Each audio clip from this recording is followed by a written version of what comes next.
Assalamualaikum warahmatullahi wabarakatuh. Apa kabarnya hari ini? Semoga kita semua dalam keadaan sehat ya.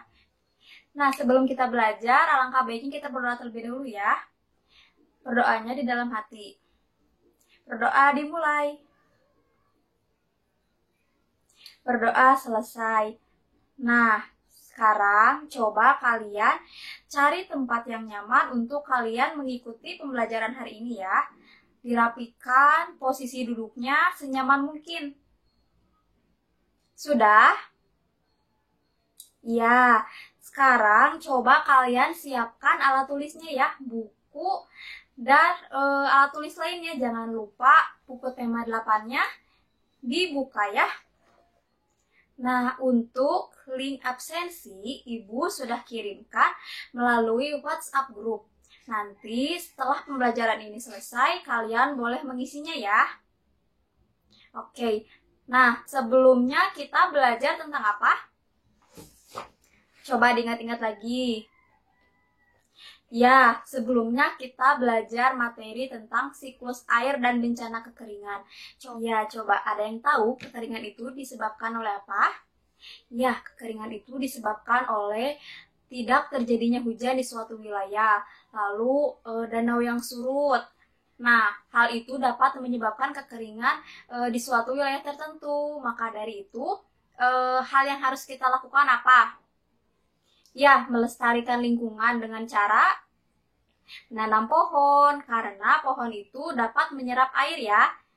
Nah, hari ini kita akan belajar materi tentang upaya pelestarian lingkungan dan juga teks non-fiksi ya. Nah, tujuan dari pembelajaran hari ini adalah yang pertama, dengan melihat gambar, siswa dapat menjelaskan kegiatan pelestarian lingkungan dengan benar. Lalu yang kedua adalah dengan menonton tayangan video, siswa dapat menyebutkan faktor-faktor yang mempengaruhi kualitas air dengan benar. Lalu yang ketiga adalah dengan kegiatan berdiskusi, siswa dapat membuat laporan mengenai kegiatan usaha pelestarian lingkungan dengan tepat. Lalu yang keempat adalah dengan membaca teks, siswa dapat mengidentifikasi urutan peristiwa atau tindakan dengan tepat. Lalu yang terakhir adalah dengan membaca teks, siswa dapat menceritakan kembali urutan peristiwa atau tindakan melalui tata pikiran dengan tepat. Nah, itu tujuan dari pembelajaran hari ini ya. Nah, sekarang coba kalian perhatikan ya, Ibu mempunyai 2 buah gambar. Kalian cermati apa yang sedang dilakukan pada gambar tersebut. Nih, gambar pertama dan ini gambar kedua.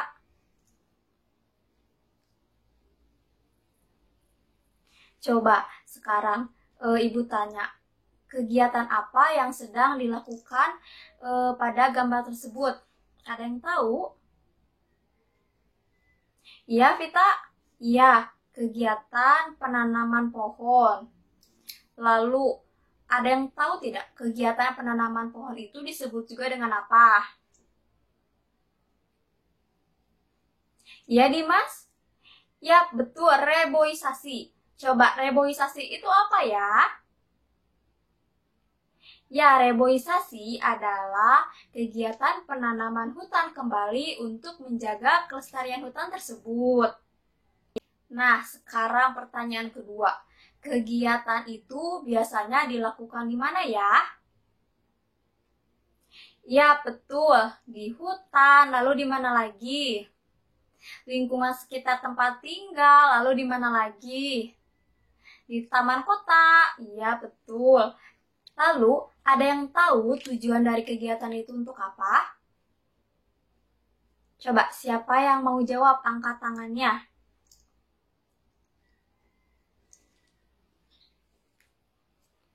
Ya, Dimas? Ya, untuk menghijaukan lingkungan, betul. Nah, coba sekarang manfaat dari kegiatan itu untuk apa? Membuat lingkungan menjadi asri, lalu apa lagi? Memanfaatkan lahan, lalu apa lagi? Sebagai daerah resapan bisa, karena pohon itu dapat menyerap air hujan sehingga air yang berada di dalam tanah tetap terjaga kelestariannya. Ya, betul ya. Pintar. Ya, seperti yang sudah tadi kita diskusikan, sekarang Ibu punya tayangan video, kalian simak videonya, dan bila perlu kalian catat poin-poin penting yang ada dalam video tersebut di buku tulis kalian ya. Ya, selamat menyaksikan.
Iya, coba sekarang Ibu tanya, dalam video tersebut menjelaskan tentang apa?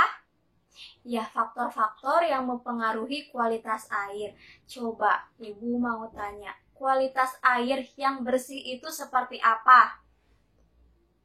Tidak berbau, betul. Lalu apa lagi? Tidak keruh, lalu apa lagi? Tidak berwarna, lalu apa lagi? Tidak berasa. Nah, itu adalah contoh air yang bersih ya. Jadi kalau air yang bersih itu memiliki syarat-syarat seperti yang tadi. Tidak berbau, tidak keruh, tidak berwarna, tidak berasa. Ya, itu. Lalu selain itu, kualitas air yang bersih dikategorikan menjadi 3 syarat. Yang pertama adalah persyaratan secara fisik. Nah, persyaratan secara fisik yang sudah tadi kita ketahui, yaitu tidak berbau, tidak berwarna, lalu tidak berasa. Nah, syarat yang kedua adalah syarat secara kimiawi.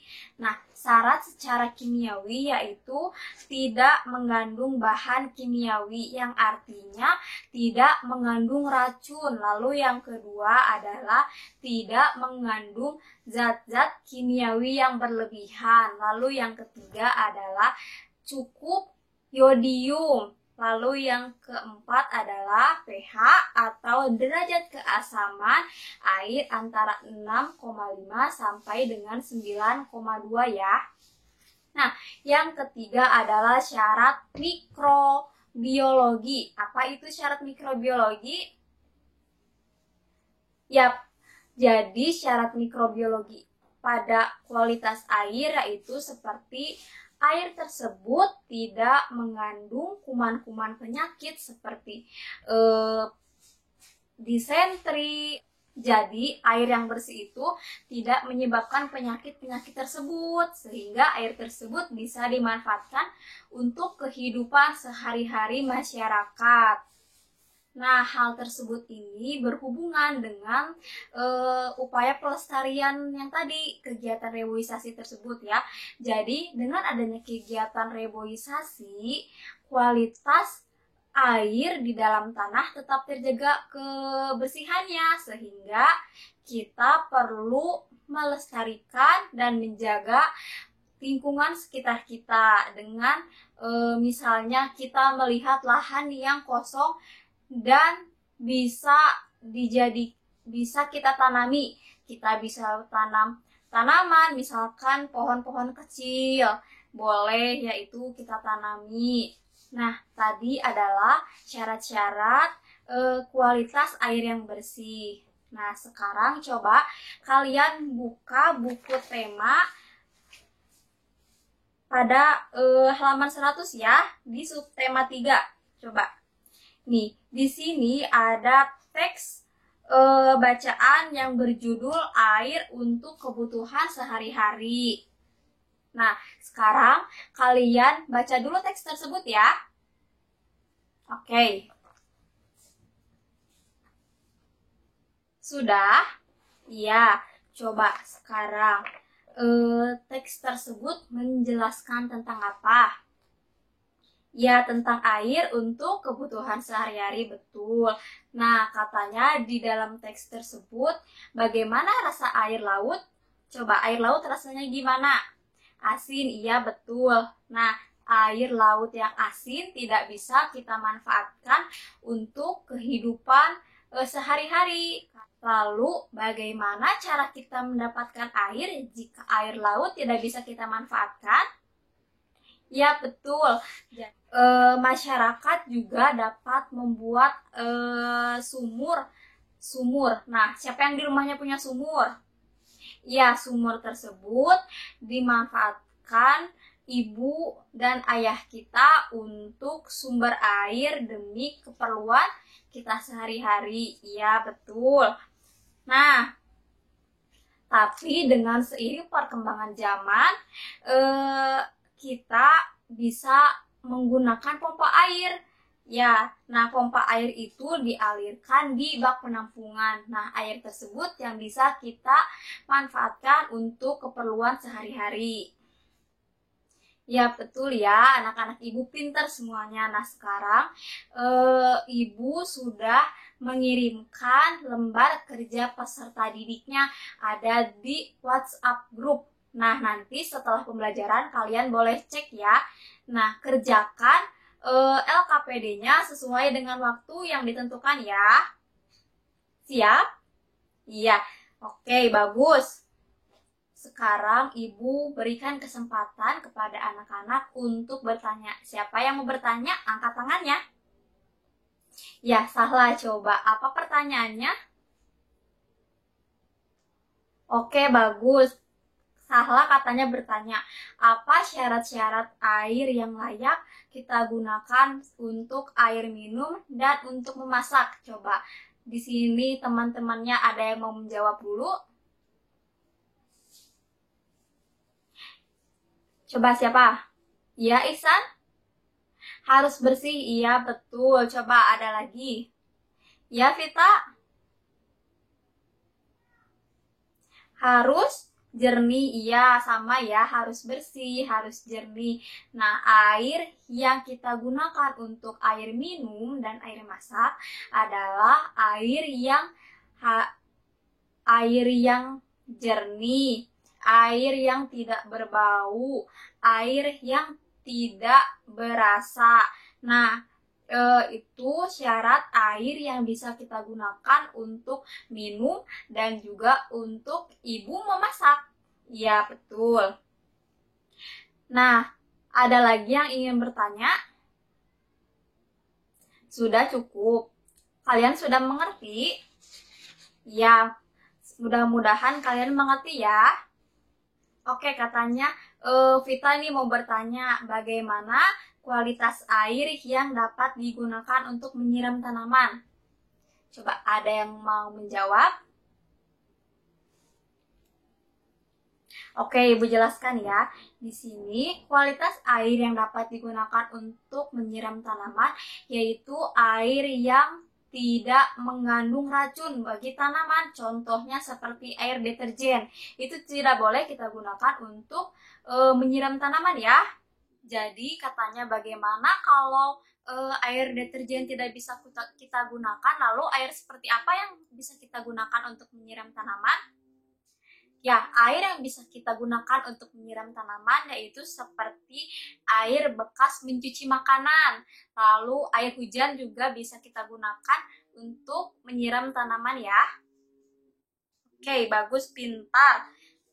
Nah, sekarang kita simpulkan pembelajaran hari ini ya. Ada yang bisa menyimpulkan? Ya, kita simpulkan bersama-sama ya. Jadi, kesimpulan dari pembelajaran kita hari ini adalah salah satu upaya untuk menjaga pelestarian lingkungan adalah dengan kegiatan reboisasi. Ya, kegiatan reboisasi adalah salah satu contoh kegiatan untuk menanam hutan kembali demi menjaga kelestarian hutan tersebut. Ya, lalu apalagi syarat dari kualitas air yang bersih? Ya, jadi air yang bersih adalah air yang tidak keruh, lalu air yang tidak berwarna, lalu air yang tidak berasa, dan yang terakhir adalah air yang tidak berbau. Iya, betul. Lalu ada syarat apa lagi? Syarat kimiawi. Iya, syarat kimiawi adalah syarat yang harus dipenuhi ya dalam kualitas air yang bersih. Selain itu ada syarat apa lagi? Syarat mikrobiologi ya, jadi air tersebut tidak boleh menyebabkan penyakit terhadap penggunanya. Ya, betul. Coba sekarang Ibu ingin kalian memberikan tanggapan bagaimana pembelajaran kita hari ini. Seru, lalu apalagi? Tidak bosan? Ya. Jadi meskipun kita belajar di rumah, tetapi kita harus tetap semangat ya. Jangan malas dan tetap belajar. Jangan main terus. Boleh main asalkan kita tetap meluangkan waktu untuk belajar. Iya, betul. Nah, pembelajaran kita hari ini dicukupkan saja. Sebelum kita menutup pembelajaran, alangkah baiknya kita berdoa dulu ya. Berdoa di dalam hati. Ya, berdoa di dalam hati, mulai.